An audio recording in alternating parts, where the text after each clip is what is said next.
Hello and welcome, Inspired Podcast community. This is your new episode. My name is Caroline, and my today's guest is Joe Nounou. And I'm so happy that he said yes to our interview. How are you doing today?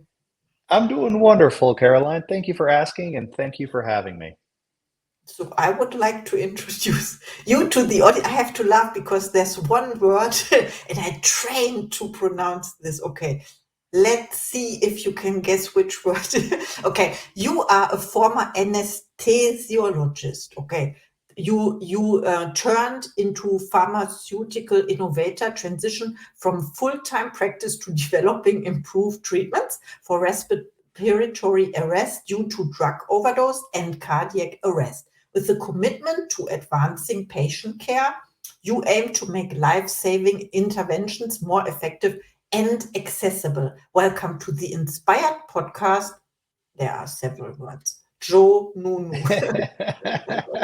That was very, very well done, Caroline. And yes, thank you for the introduction. That is, yes. Thank you. I trained several times this time, but I think I have to train more, of course. My first question is just a second. What inspired you, your shift from practicing anesthesiology to pharmaceutical innovation?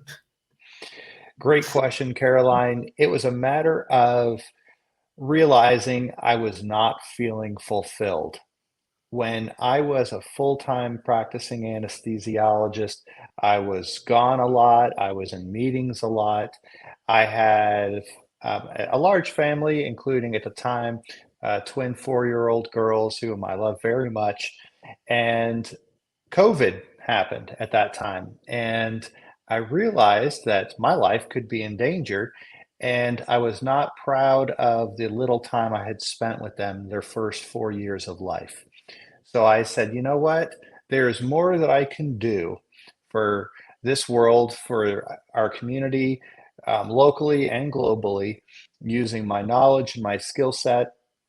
And I decided that that was the right time for me to step away from full-time practice and begin doing the work that I originally had thought of about 3 years prior in creating this new medication.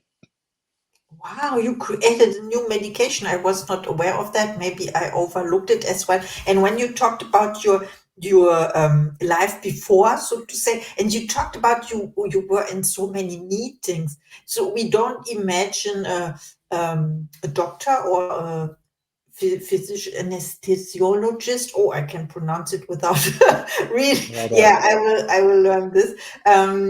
We don't expect you to be in so many meetings. Why is that? Well, the meetings I was in was to help the hospital. I was elected to be on various boards and committees to help the hospital run. Um, and then the hospital is part of a larger health system, which is a corporation that manages about 20 hospitals. So I was working also at the corporate level trying to help, and this was all voluntary, which is the craziest thing. I'm giving up my time and time away from my family. But it's one of those things.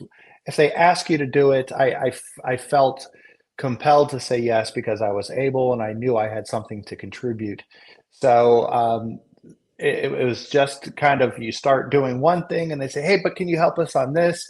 And I probably should have said no more often, and I've later learned that too.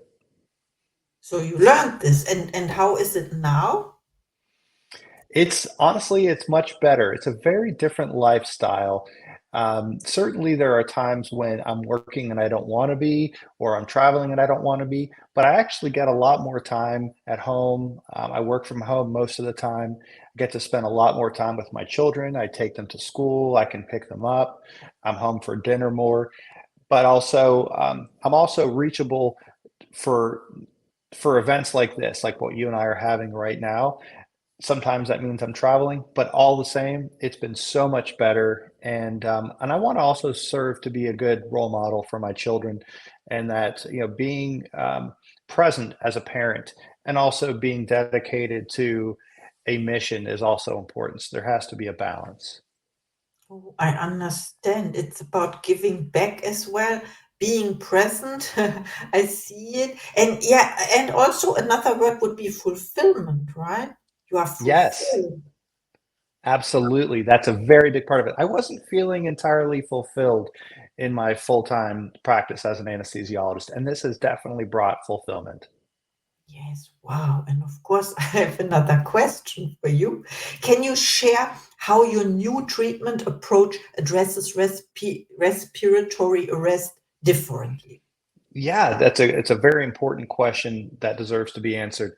So right now, when somebody experiences a drug overdose, they are given a medication called naloxone or Narcan, and that medication works by blocking the opiates, the class of medicines that people take, like fentanyl, that causes a high, but also causes them to stop breathing. The problem is that fentanyl is so strong and it's so easy to take a too big of a dose. A dose of about 1 milligram is enough to kill most people, and 1 milligram is very, very small, obviously. So the problem with naloxone is that it doesn't treat these bigger doses, and it doesn't work at all for medications that are not opiates. There are a lot of medicines that stop people from breathing that are not opiates. This medication works differently by telling the brain, by stimulating the brain to breathe. And it does this very effectively, and it works for about 30 minutes, which gives time for these patients to be rescued. The other advantage is we talked about cardiac arrest. I don't know anything about the system and how things work in Germany, but in the United States, when somebody is to collapse on the street or in the shopping mall, they teach to do chest compressions where they pump on somebody's chest to get the heart pumping, but we don't do rescue breaths. We don't help people breathe because of the risk of transmitting infections, and that can be an uncomfortable thing. And it's also not easy for an untrained person to know how to do that. Well, this medication can be given at the site when somebody falls and they're stopped breathing, so that when somebody is pumping the chest, that medicine then gets delivered to the brain and gets them breathing again. So it works for both scenarios, and we believe that it will have tremendous potential to save many lives every year. Wow, I love what you shared. Now I have a better understanding of how this works, and I could imagine like an emergency or so. And I don't know much about medicine or I'm just Mhm. saying, otherwise I could, have this conversation with you. I'm just curious. I heard about an innovation a couple of years ago. They said that it's important to cool the brain. When is that? Yes. Is it related to what you invented? It's not related, but it is another advancement that was made in science. The discovery involves reducing the brain's temperature when there's no circulation. And it's been shown that it does preserve brain tissue. As the brain tissue consumes a lot of oxygen, and when it runs out of oxygen, it starts dying. So if they are able to reduce the brain temperature, it won't consume as much oxygen, and then it will last longer without. It takes longer for the brain to die. So that's the mechanism behind that, and we use that in the operating room. There are certain surgeries that we do where we actually stop all circulation.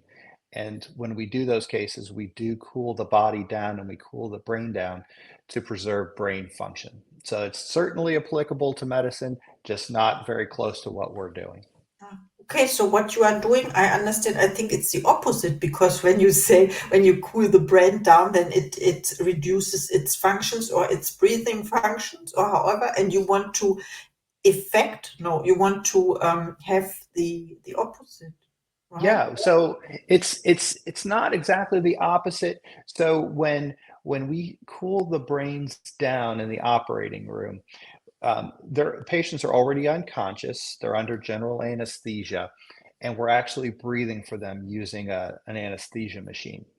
So this medication as far as we know, does not dramatically increase the oxygen consumption. It just stimulates that portion that's in the middle of the brain, kind of at the bottom of the base of the brain, that stimulates that center. There's a small center there that tells the body to breathe. And this medication just stimulates that so that even though they're not conscious, they take deeper breaths and they breathe more. Oh, I love that. So thank you so much. I love Yeah, of course. that. Yeah, I want to have that. I That love it. oh, I mean, when I'm in emergency state or so. No, Yeah. I just was.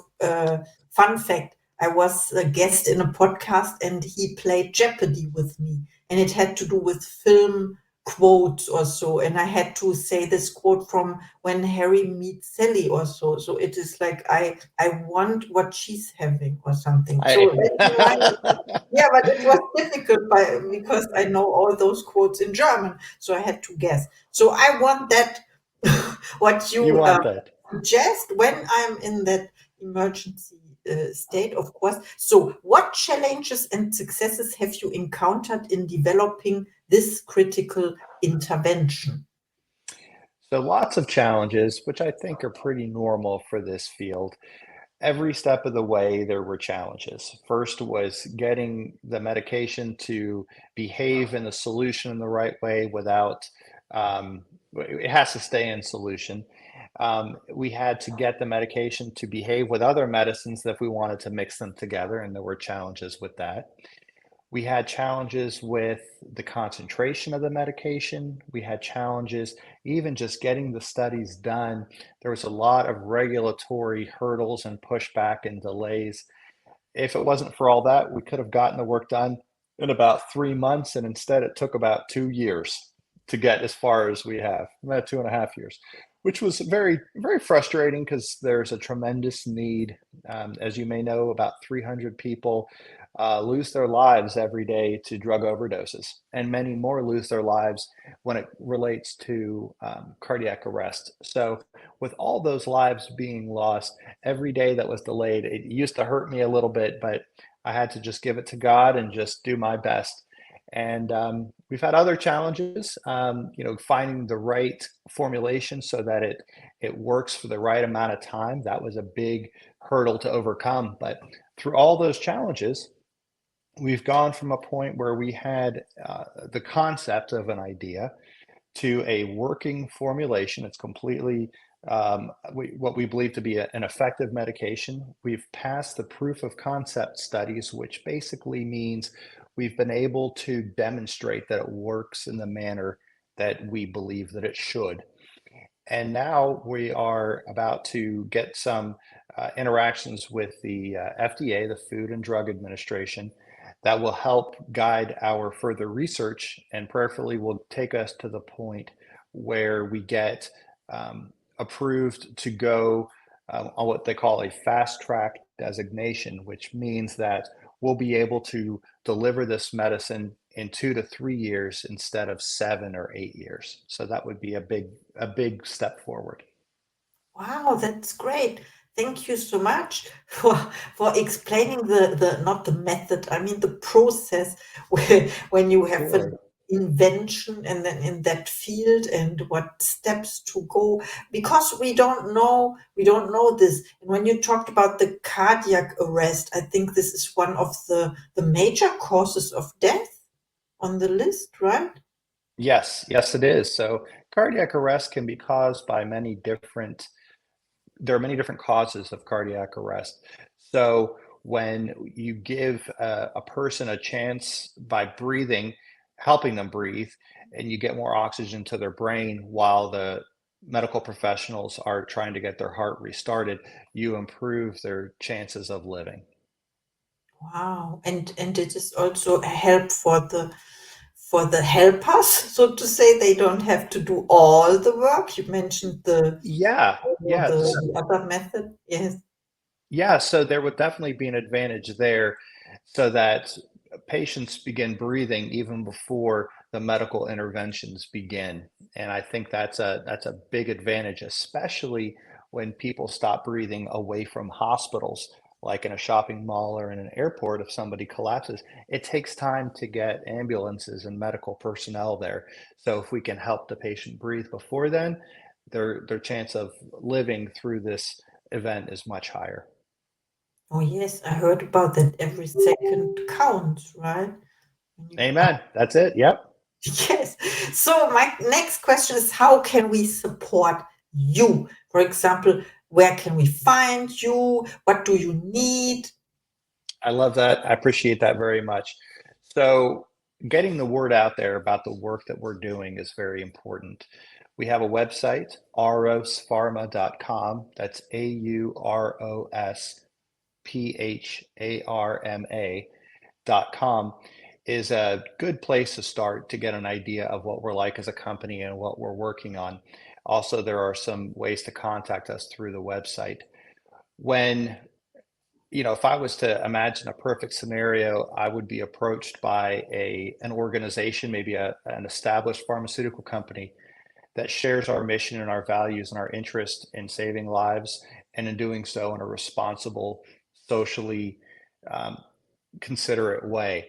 And if they are interested in helping, or anybody, any of your listeners is aware of these organizations, direct them to us. We'd love to talk about our shared mission and our shared vision so that we can help as many people as soon as possible. Wow, I love that. So please reach out to Joe. He's amazing. He shares his knowledge. Not many Thank people you. have this information. You share it with the world. You help the world. It's a good intention. And I think this is my next question as well. Do you set goals or intentions? And what is one of your next projects? That's great. So always have goals. I always have a next idea in mind. Right now, my current goal, my focus is to get this medication on the path of development. That will take a team, pharmaceutical team that I'm hoping will, we'll get something put together soon. And as that is working, my next my next goal is to address some of our shortcomings in dementia care, folks that are experiencing Alzheimer's and conditions like that, where I believe we have some opportunities to make improvements. Thank you so much for doing this. I'm impressed and not speechless, but this was our interview, I think. And of course, is you have the time for your final thoughts to the audience, please. Well, I appreciate the audience, their interest in sticking around. I'm sure you've got a lot of interviews and a lot of good folks on this podcast, I know, and it's a pleasure to be able to share this information with everyone. And I pray that the person out there who has the ability to reach out and an interest and willingness to do so finds us and we connect. That would be a beautiful thing. Oh, yes, please connect. This is what the podcast is about. And you mentioned all the amazing and beautiful people. They are just like you. And I talk to authors, leaders, and experts all around the world. Thank you so much for being Thank here. you, Caroline. Thank you for having me. I really enjoyed it. Me too. And see you in the next episode.